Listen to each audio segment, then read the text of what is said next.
This is the reality of the wildfires currently happening in Los Angeles. Over the past 3 days, extreme winds and fire have taken over what feels like all of LA, and thousands of families have already lost their homes. When you're looking at it in person, it just feels completely helpless and out of control.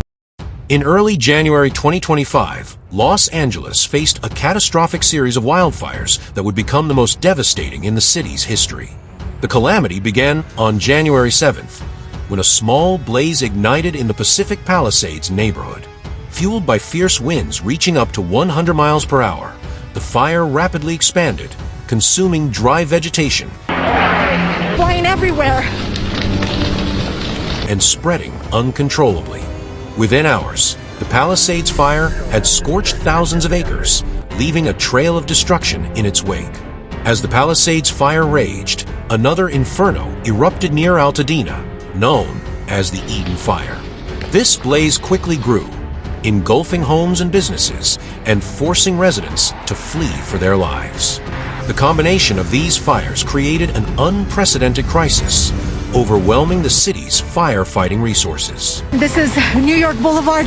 Altadena is up here, and this is Bradley. And the building that is...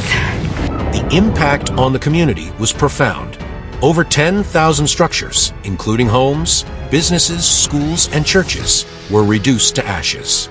Entire neighborhoods vanished, leaving residents homeless and in despair. The fires claimed at least 11 lives, with victims ranging from young children to the elderly. Among them were individuals who had lived in their homes for decades.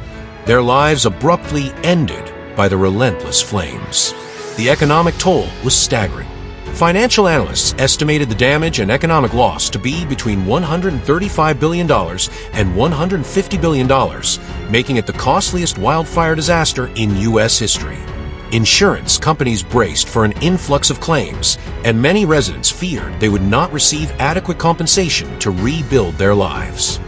The fires also had a significant impact on the city's infrastructure. Widespread power outages affected nearly 1.6 million homes, leaving residents without electricity for days. The lack of power complicated evacuation efforts and hindered communication. I just drove straight to the barn to get my horses out and get the rest of these guys out. We're not gonna let them burn. Exacerbating the crisis.